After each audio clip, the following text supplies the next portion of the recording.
ગુજરાતમાં કાયદો અને વ્યવસ્થાના લીધે લીરા ઉડાડતા હોય એવો કિસ્સો સામે આવ્યો છે, જેને જોઈને એવું લાગી રહ્યું છે કે ગુનેગારોને હવે ખાખીનો કોઈ ખોફ જ નથી રહ્યો।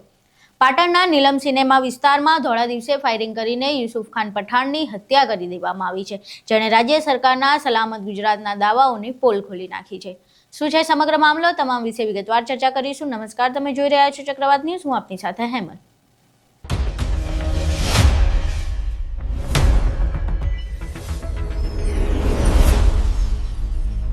12 માર્ચે યુસુફ ખાન પઠાણ પોતાની સ્વિફ્ટ કારમાં જઈ રહ્યા હતા, ત્યારે નીલમ સિનેમા પાસે પૂર્વ આયોજિત કાવતરાના ભાગરૂપે આરોપીઓએ તેમને રોક્યા અને બાદમાં રિવોલ્વરથી 2 રાઉન્ડ ફાયરિંગ કરી તેમને મોતને ઘાટ ઉતારી દેવામાં આવ્યા। પાટણ પોલીસે ટેકનિકલ સર્વેલન્સ અને સીસીટીવીની મદદથી મુખ્ય આરોપી ઝાહિર ઉર્ફે ખોખરો, અબ્બાસ ખાન બેલીમ સહિતના 4 શખ્સોની વડુગામ પાસેથી ધરપકડ કરી છે। પોલીસે આ આરોપીઓનું જાહેરમાં સરઘસ કાઢી આરોપીઓનું રિકન્સ્ટ્રક્શન પણ કર્યું હતું, પરંતુ હજુ પણ 2 આરોપીઓ ફરાર છે। પોલીસે તેમને શોધવા માટે આગળની કાર્યવાહી હાથ ધરી છે। હવે આ સમગ્ર મામલે પોલીસની પ્રતિક્રિયા સામે આવી છે અને તેઓ શું કહી રહ્યા છે તે સાંભળીએ। 12 તારીખે પાટણના નીલમ સિનેમા ના રોડ પર ફાયરિંગની ઘટના બની હતી, જેમાં યુસુફ ખાન પઠાણની ઉપર 2 રાઉન્ડ ફાયર કરીને એમનું મરણ નિપજાવવામાં આવેલું હતું। એ અનુસંધાને જે આરોપીઓ છે એ આ ગુનો આચરી અને ફરાર થયા હતા। એ ડિવિઝન પોલીસ સ્ટેશનમાં આ ગુના કામે ફરિયાદ દાખલ કરવામાં આવી હતી અને ગુનાની ગંભીરતાને ધ્યાને રાખીને અને માન્ય આઈજીપી બનાસકાંઠા રેન્જ પરીક્ષિતા રાઠોડ સાહેબની માર્ગદર્શન અને સૂચના આધારે ગુનાને શોધી કાઢવા માટે 6 જેટલી ટીમો બનાવવામાં આવી હતી, જેમાં Sidhpur DYSP, LCB, SOG, A division, parole furlough, આ બધી ટીમોએ પ્રાથમિક રીતે આરોપીઓના જે શેલ્ટર હતા એમાં આરોપીઓને શોધવા માટે પ્રયત્નો કર્યા હતા। લોકલ જે કેમેરા હતા અને જે સીસીટીવી નેત્રમના કેમેરા હતા એનો ઉપયોગ કરી અને આરોપીઓ ક્યાંથી પસાર થયા હતા એ શોધવામાં આવ્યું હતું અને જેટલા પણ લોકલ સોર્સ છે, હ્યુમન સોર્સ, અને બાકીની ટેકનિકલ જે આપણી પાસે અવેલેબલ સર્વિસીસ છે એનો ઉપયોગ કરી અને આરોપીઓ કઈ દિશામાં ભાગ્યા છે એ માટે શોધ કરવામાં આવી રહી હતી। અને એ દરમિયાન એ ડિવિઝન પીઆઈ અને એલસીબીને સંયુક્ત રીતે એવી બાતમી મળેલી કે આરોપીઓ એક સફેદ કલરની જાયલો ગાડીમાં વડુ 3 રસ્તાથી પસાર થનાર છે અને બાતમી આધારે 6 ટીમોએ ત્યાં પહોંચી અને પોતાની અલગ અલગ પોઝિશન લઈ અને નાકાબંધી કરી હતી અને આ ગાડી જ્યારે પસાર થઈ ત્યારે વિવિધ રીતે આડશો ઊભી કરી અને આ ગાડીને રોકી હતી ને ગાડીમાંથી આ ગુનાના કામે જે 5 આરોપીઓ છે એ પૈકી 4 આરોપીઓ ગાડીમાંથી મળી આવ્યા હતા।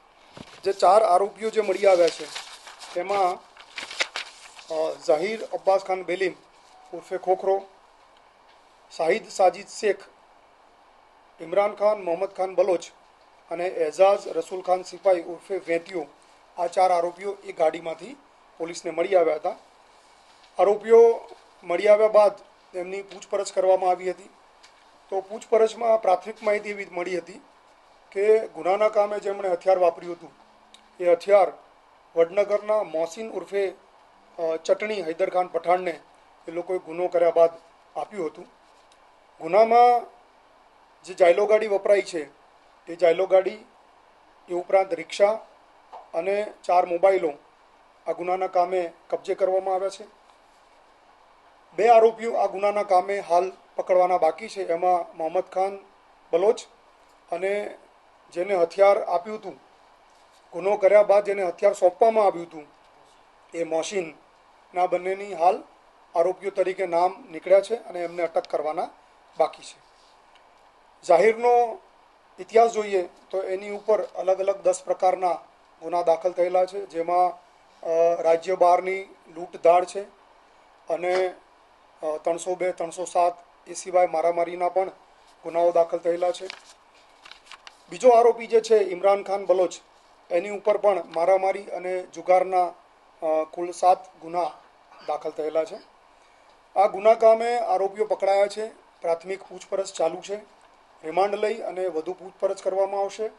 આ આરોપીઓ ક્યાં શેલ્ટર લીધું છે, હથિયાર ક્યાંથી લાવ્યા છે, ગુનામાં કોઈએ મદદ કરી છે કે કેમ, અને અન્ય રીતે પણ કોઈ મદદ પહોંચાડી હોય તો એ બધી તપાસ અત્યારે કરવામાં આવનાર છે.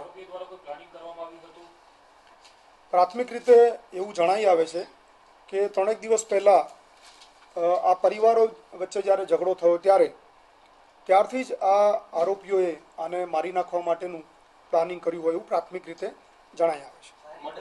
અહીં તમે સાંભળ્યું કે સમગ્ર મામલે પોલીસે શું કહ્યું, પરંતુ હવે પ્રશ્ન એ ઊભા થઈ રહ્યા છે કે આ આરોપીઓ પાસે હથિયારો આવ્યા ક્યાંથી. સરકાર એક બાજુ કહી રહી છે કે ગુનાખોરી ઓછી થઈ રહી છે, ત્યારે બીજી બાજુ ખુલ્લેઆમ ધોળા દિવસે એક વ્યક્તિની હત્યા કરી દેવામાં આવે છે, જે ગુજરાતમાં કાયદો અને વ્યવસ્થા પર એક મોટો પ્રશ્ન ઊભો કરે છે. તમારું આ સમગ્ર વિડીયો મામલે શું માનવું છે? તમારા મંતવ્યો અમને કોમેન્ટ બોક્સમાં જરૂર જણાવજો. જો વિડીયો પસંદ આવ્યો હોય તો વિડીયોને લાઇક કરજો, શેર કરજો અને ચેનલને સબસ્ક્રાઇબ કરવાનું ભૂલશો નહીં. નમસ્કાર.